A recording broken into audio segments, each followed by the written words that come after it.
So this is me getting ready to go to Gilrose Crematorium and then Loughborough today because I have 3 services. As you can see, I'm in my black phase, not my grey phase on top, and not my white phase. That's just tops I'm talking about. I'm going to wear my longer line jacket because at the moment I feel more comfortable in that. I've been wearing my thicker one partly because of the cold, and partly because it's comfortable, but the button's gone and I don't sew very often, so I'll have to fix that. I've also got another one that I would wear, a grey one. I'm in a grey jacket phase at the moment, but it gets quite creased in the car, so that worries me a bit.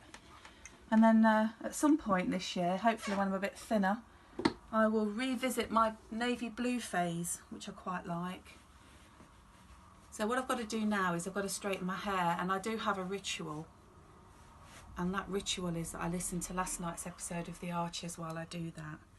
So you can be witness to my saying, Alexa, get the latest episode of The Archers on TuneIn Radio, please. Getting the latest episode of The Archers. Here it is from TuneIn. This is the BBC. You're listening to Monday's episode of The Archers from BBC Radio 4. Okay, I'll see you in a minute when I've done my hair.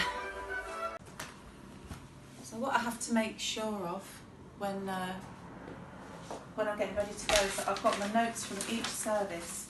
One service today I've got no notes from because it all came by email and I didn't meet the family, but these 2 I've got. I put those in the front of my folder and they stay in all week as a kind of talisman, a kind of lucky charm. I always feel that if I take them out in the week, things won't go right. And I also need my iPad because I do my service from the iPad. I take my diary out now in case I get any calls while I'm out. Usually leave a bit of a mess on the kitchen table, sorry about that. And I make sure I've got my phone, and I put my phone, which is always on Do Not Disturb and mute. I put it in my pocket in this jacket, I can do that. And then it's a case I'll get the car keys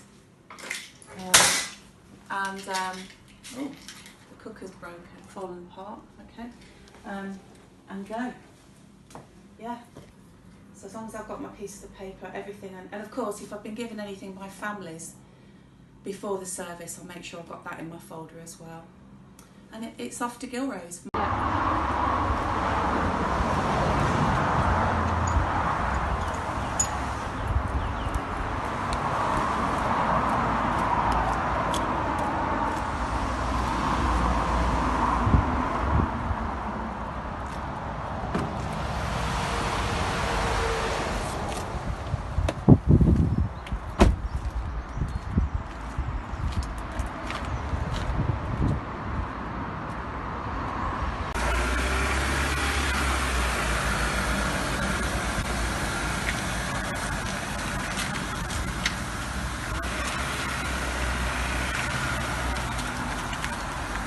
I always find that once I get in the car, I feel a bit calmer, especially when I can see that I've got loads of time.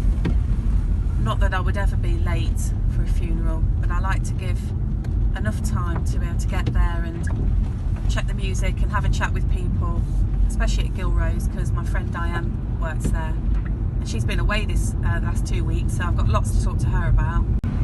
Well, I'll be working with people that I haven't met. So the first one this afternoon at 2 o'clock is a service for a lady in her 80s or maybe 90s, and I've only dealt by email and phone with one of her sons, who's quite officious and intent on getting things right, which is not a problem, but it just adds weight to the responsibility. He's written the eulogy and has asked me to deliver it, which is fine. I've put the service. I have met the wife of the gentleman who died, but I haven't met or spoken to their daughter, and I had intended to, which makes me slightly disappointed with myself because I wouldn't normally do it, but there was something about this one where I thought I should speak to the daughter and I didn't. However, I do know the daughter has spoken to the funeral arranger and everything's okay, so it's just checking that the music's all right for that one.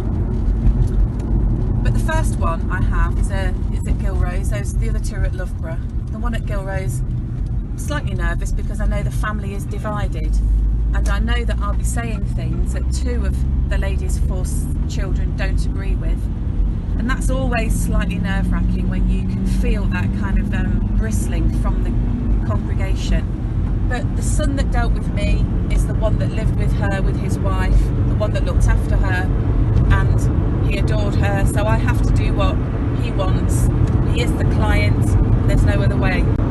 Because it's important that you get into what I call the zone, and that means that no matter how many services you're doing one day, even if you were doing 5 or 6, which would be very rare, but even if you were, as long as you had enough time in between to get into the zone of that person and that family, then you will give your best, and that's the most important thing. Because ultimately, although the hard work is done now, this is the bit that the family is most grateful for, and the one that they rely on you most for, and there is a real sense of responsibility, but it's a good one. So I'm going to turn the radio on now to Radio 4. I think it's Woman's Hour at the moment, so that will keep me nice and calm and level, and I'm looking forward to getting to the crematorium and seeing my friends. So this is Gilrose, and as usual I'm going to park around the back because it means I can get in through the back door. I'll be in the right hand chapel at 11 o'clock. Mr. Pendle's here for the left hand chapel.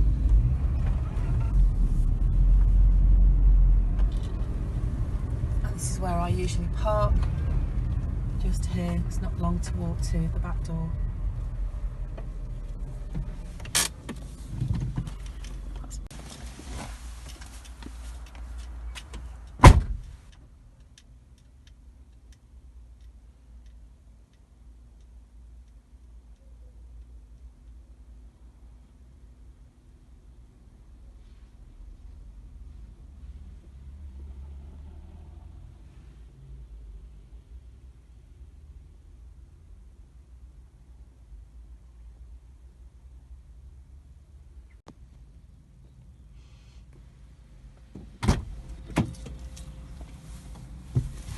Well, that went really well.